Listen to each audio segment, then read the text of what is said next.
काल मोठी सविस्तर बैठक झालेली होती माननीय मुख्यमंत्री महोदयांच्या अध्यक्षतेखाली आणि दोन्ही उपमुख्यमंत्री सर्व प्रमुख खात्याचे सचिव एजी हे सगळे त्या ठिकाणी हजर होते आणि त्या बैठकीमध्ये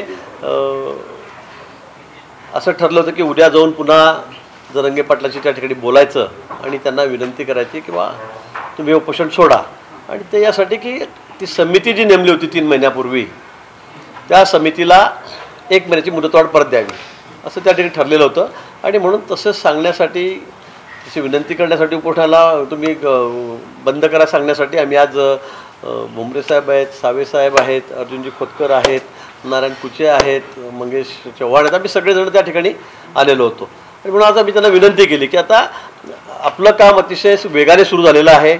माननीय मुख्यमंत्री महोदयांनी सूचना दिलेल्या आहेत की 1 महिन्याच्या आत एका महिन्यामध्ये 1 महिना नाही 1 महिन्याच्या आत म्हणजे 15 दिवसात होईल 20 दिवसात होईल ही सगळी समितीचं कामकाज तुम्ही आटपा आणि तुमचा रिपोर्ट हा त्या ठिकाणी सादर करा आणि म्हणून आजपासून अतिशय वॉर लेवलवर सर्व अधिकारी चीफ सेक्रेटरीपासून सगळे प्रधान सचिव सगळे कामाला लागलेले आहेत आणि ही जी कमिटी आहे त्याचं कामकाज त्या ठिकाणी सुरू झालेलं आहे आणि म्हणून आम्ही हे सर्व जरंगे पाटलांच्या कानावर टाकलेलं आहे।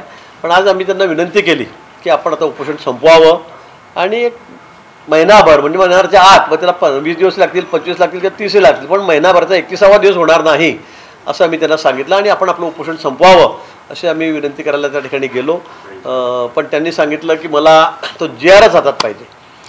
आता तसा GR द्यायचा असेल तर त्याला काहीतरी कायद्याचा आधार लागेल, त्याला तांत्रिकदृष्ट्या सगळी पूर्तता करावी लागेल। मी त्यांना खूप समजवण्याचा प्रयत्न केला पण त्यांचा आग्रह आहे की मला 3 महिने तुम्ही दिलेले होते आता ते 7-8 दिवस जास्त झालेले आहेत तर तुम्ही पुन्हा 1 महिना सांगतायत। मी त्यांना सांगितलं की अशा कामामध्ये कारण हे काही छोटं काम नाही आहे, हा खूप मोठा विषय आहे आणि म्हणून आता ठीक आहे 3 महिने कमी पडले असतील समितीला, मध्ये काही अधिकाऱ्याच्या बदल्या झाल्या होत्या आणि म्हणून तुम्ही आम्हाला थोडा वेळ वाढून द्या 1 महिना वाढून द्या पण ते थोडं ऐकायला तयार नाही आहेत। त्यांनी सांगितलं की ठीक आहे मी आजचा अल्टिमेटम दिला तर अजून पुन्हा 4 दिवस तुम्हाला अल्टिमेटम देतो, 4 दिवस तरी तुम्ही 4 दिवसात तरी आम्हाला तो GR आणून द्या आणि म्हणून मग असं सांगून हा विषय त्या ठिकाणी संपला।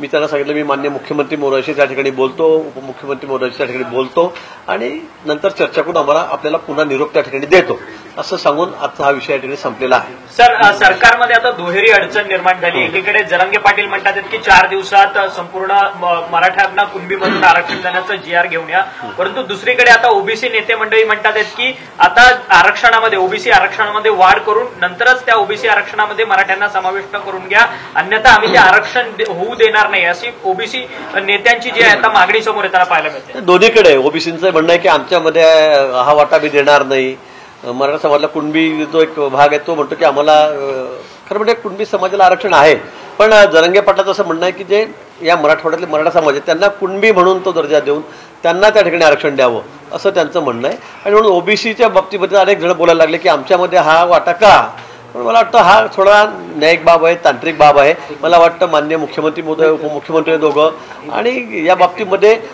खूप चांगला मार्ग काढावा लागणार आहे। इथे घाई करलेले तुम्ही आता जे फोन केला होता, फोन करायला म्हणून तुम्ही गेलेला होता, अर्धा तास तुम्ही फोनवरती चर्चा केली, मग तिथे तोडगा निघाला नाही का आणि पुन्हा तुम्ही तिथे येऊन आपण त्या ठिकाणी बघितलं मी चर्चा करायला गेलो पण तिथे नेटवर्क अजिबात नव्हतं। एकदा 2-4 शब्द बोलले की पुन्हा कट व्हायचा मला दोन्ही नेत्यांशी त्या ठिकाणी बोलायचं होतं आणि सविस्तर चर्चा त्या ठिकाणी होऊ शकली नाही कारण त्यांचा आवाज येत होता माझा जात नव्हता, आपण त्या ठिकाणी बघितलं आपण इतके दिवस झाले त्या ठिकाणी थांबलेला आहात, नेटवर्कचा इश्यू त्या ठिकाणी होता आणि म्हणून पूर्ण आणि असा विषय आहे की लगेच मी 4 दिवस ते हो सांगतील पण तिथेही तिघांना बसावं लागेल, अधिकाऱ्यांना घेऊन बसावं लागेल आणि त्याचा नुसता खोटा शब्द याचा 4 दिवसात करून टाकतो आणि 4 दिवसात होणार नसेल तर मग त्याचा उपयोग नाही आणि म्हणून मुख्यमंत्री महोदय मला म्हणाले की तुम्ही इथे परत या, रात्री आपण वर्षावर बसू, उद्या कॅबिनेट आहे त्यावेळेला आपण थोडा वेळ काढून 4-5-6 जण त्या ठिकाणी बसू, अधिकाऱ्यांनाही त्या ठिकाणी बसू आणि मग या विषयावर आपण चर्चा करू असा विषय आता झालेला आहे। उद्या कॅबिनेट आहे, आता जाऊन आम्ही आता थोडा उशीर झाला तर उद्या सकाळी कॅबिनेटच आहे, त्यावेळेला आम्ही मुख्यमंत्री महोदयांची या संदर्भामध्ये सगळी त्यांच्या कानावर माहिती देऊ, उपमुख्यमंत्री महोदयांशी त्या ठिकाणी बोलू आणि मग एकत्रित बसून त्या ठिकाणी जरंगे पाटलांचं काय म्हणणं आहे आणि त्याच्यावर काय कसा त्याच्यावर मार्ग काढता येईल या संदर्भामध्ये चर्चा होईल आणि नंतरच मग पुन्हा इथे येण्याच्या विषयी कधी यायचं उद्या का परवा त्याविषयी निर्णय होईल. त्यांच्या 4 दिवसाच्या अल्टिमेटम मधला एक खोतकर आणि तुमचे चेहरे प्रचंड खुललेले होते शेवटी निरोप घेताना. नाही, चेहरा खुललेला किंवा उतरलेला हा आजचा विषय नाही, हा विषय खूप गंभीर आहे. पण आता जाताना मी त्यांना पुन्हा सांगितलं की नेटवर्कमुळे आमचं नीट संभाषण होत नाही आहे. मी रात्री उद्या जाऊन मुख्यमंत्री मोदीशी आम्ही सगळेच त्या ठिकाणी भेटू, बोलू आणि त्यानंतर मग ते जे निर्णय देतील तो आम्ही पुन्हा यांना कळू. पण आता 4 दिवसात हा निर्णय होईल का नाही, कारण हे मला आधी सांगणं न विचारता शक्य नव्हतं. पण पॉसिबल आहे का कुणबीमधून GR काढणं? या सगळ्या तांत्रिक बाजू आहेत. हे मी सांगणं किंवा मला वाटलं की लगेच सांगणं किंवा कुणाला दुसऱ्याला वाटणं हा एवढा सोपा विषय नाही आहे. पण मला वाटतं यातून सकारात्मक काहीतरी निर्णय त्या ठिकाणी होण्याची शक्यता आहे. परंतु अजून विषय चिघळू शकतो, कारण की मराठा विरुद्ध आता ओबीसी देखील संघर्ष पेटला जाणार. मला वाटतं आम्ही सगळ्यांना बॅलन्स ठेवून, दोघांना बॅलन्स ठेवून आणि तांत्रिकदृष्ट्या सगळी तपासणी करून तेव्हाच हा निर्णय होईल. त्यांनी 4 दिवस तुम्हाला दिले होते, त्यात पुन्हा तुम्ही 1 दिवस उद्याचा जो आहे तो पुन्हा चर्चेत घालवणार आहात. आणि मग काय म्हणजे 4 दिवस दिले लगेच असा निर्णय होणार आहे का की लगेच आता तिसऱ्या दिवशी आम्ही येऊन GR द्यायचा म्हणून? हे तांत्रिक सगळ्या गोष्टी आहेत, टेक्निकल बाबी आहेत.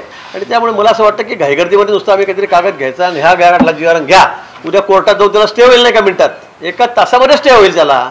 आपण बघितलंय मराठा समाज आरक्षणाच्या बाबतीमध्ये आम्ही 2-3 वर्ष एवढं मेहनत घेतली, सगळे सॉलिसिटर जमा केले, आम्ही अतिशय चांगला मार्ग काढला, सगळ्या तांत्रिक बाबी पूर्ण केल्या, एवढे ठराव झाले विधानसभेमध्ये आणि एवढं झाल्यावर सुद्धा सुप्रीम कोर्टामध्ये ते फेटाळलं गेलं.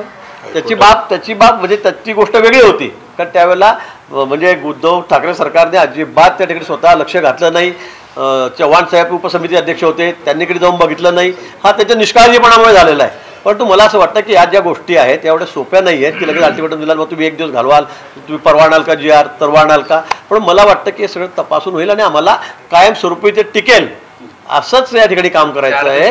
अन्यथा नुसतं जा आणि हातात कागद द्या असं मला करायचं नाही. 4 दिवसात शक्य आहे का? तुम्ही संकट मोचक म्हणून यापूर्वी अनेक मोठ्या आंदोलनामध्ये शिष्टाई यशस्वीरित्या पूर्ण केली होती. आज तुमचा विश्वास होता की आज काहीतरी होईल, तोडगा निघेल, पण नेमकं काय असं झालं की ज्यामुळं ह्या सगळ्या परिस्थितीवर पुन्हा करायला लागतं आणि त्यांची चूक आहे का असं तुम्हाला वाटतं? कारण या सगळ्या परिस्थितीत ताणलं तर तुटतं असाही एक काही जणांचा विचार आहे. नाही, मला वाटतं मी संकटमोचक म्हणतायत, मी अनेक ठिकाणी शिष्टाई केली खरं आहे, पण मलाही आज असं वाटत होतं की आज हा विषय मार्गी लागणार नाही. खरं म्हणजे मी आपल्याला सांगतो, पण चर्चा सुरू ठेवली पाहिजे, बोललं पाहिजे. अन्यथा सरकार तर मग कोणी देत नाही, कोणी बोलत नाही असं होता कामा नये.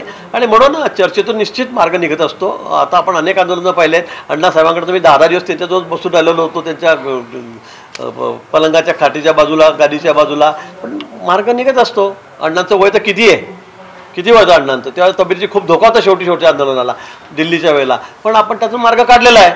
आणि म्हणून मला वाटतं चर्चेचा मार्ग नेहमी मोकळा असला पाहिजे. त्यांना काय वाटतं, आम्हाला काय वाटतं, आणि निश्चित शेवटी एकदा त्यातून मार्ग निघत असतो. म्हणजे तुम्ही मार्ग काढणार याच्यातून शेवटपर्यंत राहू? निश्चित निघेलच ना. कुठल्या गोष्टी तरी जातात का, कुठला ना कुठला मार्ग निघत असतो प्रत्येक विषयामध्ये. असा दावा केला आहे की तुम्ही त्यांना म्हटले की आम्ही उद्या परत येऊ बोलायला आणि 100% ह्याच्यावरती उद्या आपण तोडगा काढूच, असं तुम्ही त्यांना निघताना बोलले? 100% तोडगा काढू असं नाही आहे. मी त्यांना म्हटलं की आता मी इथून नेटवर्कमध्ये मला त्यांच्याशी संभाषण करता येत नाही आहे.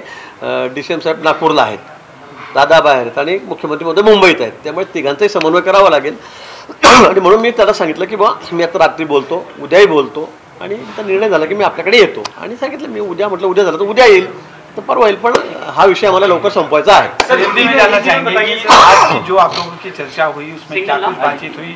4 दिन का जो अल्टीमेटम दिया गया है, क्या आपकी सरकार 4 दिनों में ये जो है निर्णय ले पाएगी कि नहीं? 4 दिन का अल्टीमेटम आज जरंगे पाटिल जो है उन्होंने दिया है अनशन के लिए. उन्होंने कहा 4 दिन तक मैं भले ही सलाइन ले लूँगा, पानी पी लूँगा, जूस पी लूँगा, लेकिन 4 दिन के बाद में मैं पूरा अनशन यहाँ पे करूँगा जिसमें मैं पानी भी नहीं पीऊँगा. तो इसलिए हमने आज, हम तीनों चारों मिनिस्टर्स हैं यहाँ पे, MLA हैं, हमारे 2-3 विधायक हैं, हम लोग जाके उनसे मिले.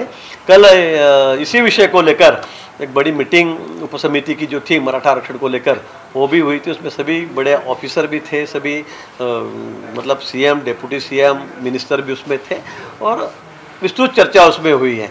पहले तो 3 महीने का एक समय, एक समिति गठित की गई थी और उसको दिया गया था. 3 महीने में काम नहीं हुआ, इसलिए ये जो पाटिल है वो अनशन पे बैठ गए हैं. तो हमने उनसे कहा कि 1 महीने का समय हो, क्योंकि बीच में के समय में थोड़ा काम तो चल रहा था, लेकिन उसको पहले जो उसके अध्यक्ष थे रेवेन्यू के प्रधान सचिव, उनका तबादला हो गया, उनका ट्रांसफ़र हो गया, बाद में और भी 2 लोगों के नीचे का ट्रांसफ़र हो गया, इसलिए थोड़ा गति धीमी हो गई थी। इसलिए हमने उनसे कहा कि भाई 1 महीने का समय और हमें दीजिए, 1 महीने के अंदर ये सब समिति का कामकाज हम खत्म करेंगे, उसके बाद में ये निर्णय होगा।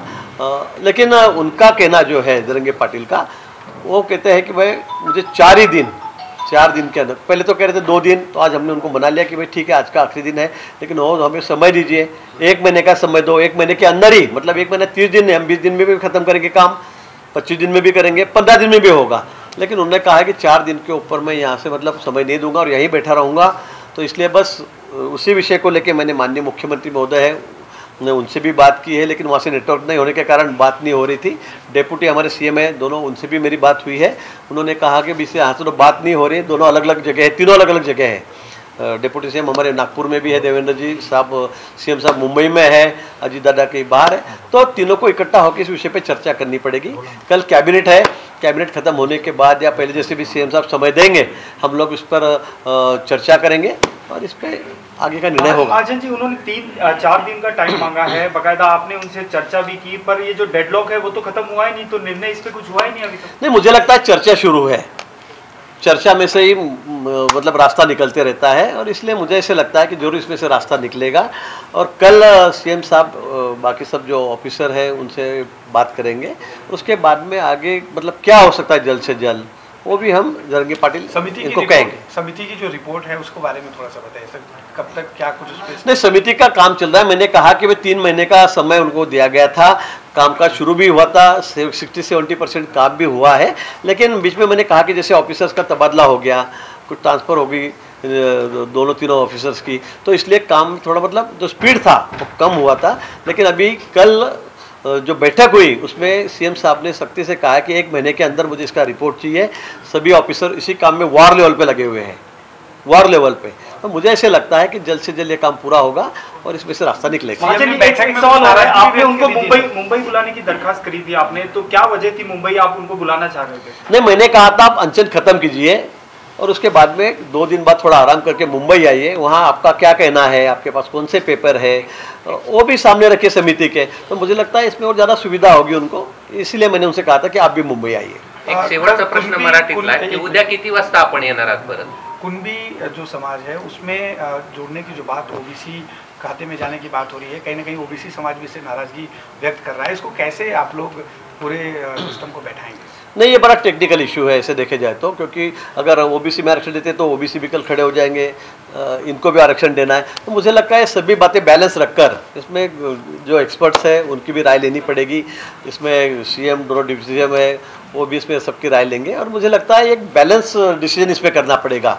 ऐसे नहीं कि बस इनको दे दिया तो फिर ओबीसी वापस कल रास्ते पे उतर आएंगे। तो मुझे इसलिए लगता है कि भाई दोनों को सामने रख के, ओबीसी और मराठा समाज, इनको दोनों को सामने रखकर एक बैलेंस डिसीजन इसमें करना पड़ेगा। पर सर 4 दिन का आपने वक्त मांगा है, तो जरंगे पाटिल को आप बताएंगे कि 4 दिन में नहीं होगा ये? नहीं, अभी देखो, अभी कल तो मैं बात करूंगा सीएम साहब से, और मुझे लगता है कि भाई ये विषय बहुत बड़ा है, इतना छोटा विषय भी नहीं है कि बस हमने लिख दिया और दे दिया, हाथ में पर्चा दे दिया, ऐसे नहीं है। और ये देने के बाद ये कोर्ट में भी तो टिकना चाहिए, कोर्ट में भी तो रहना चाहिए। अगर हम उनके हाथ में कोई पेपर दे देंगे कल, वो कहते हैं तो पहले तो उन्होंने कहा कि मुझे कल के कल होना, 2 दिन में होना, ठीक है। मैंने कहा क्या होना, तो बोले कैबिनेट का डिसीजन लो। तो कैबिनेट को कोई ऐसा अधिकार ही नहीं है कि भाई कोई भी लिखेंगे कि भाई इनको इधर डाल दो, इनको उधर डाल दो, इनको आरक्षण दो, ये अधिकार कैबिनेट का नहीं। मैंने ये भी उनको समझाया, लेकिन अगर हम लोग कुछ भी लिख के उनके हाथ में दे देते हैं और कल कोई कोर्ट में कोर्ट में तो जाएंगे ही, दूसरे दिन कोई कोर्ट में खड़ा हो जाएगा, तो उसको तो कच्चे का डिब्बा ही बताया जाएगा ना।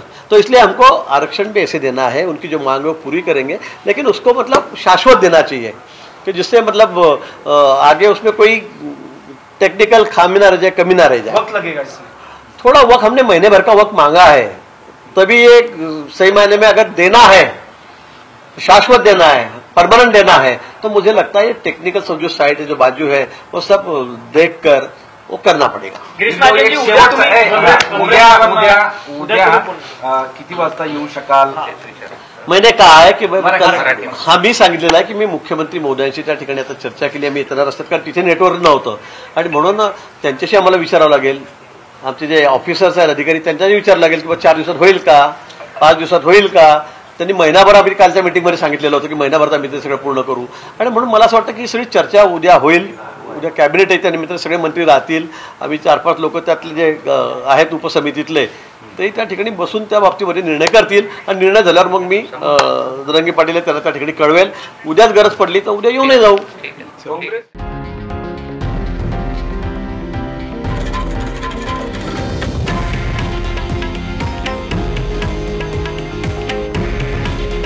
हे आहे देशातील नंबर 1 न्यूज नेटवर्क आणि आपण पाहत आहात TV9 मराठी. काळजी तुमची, हित महाराष्ट्राचं.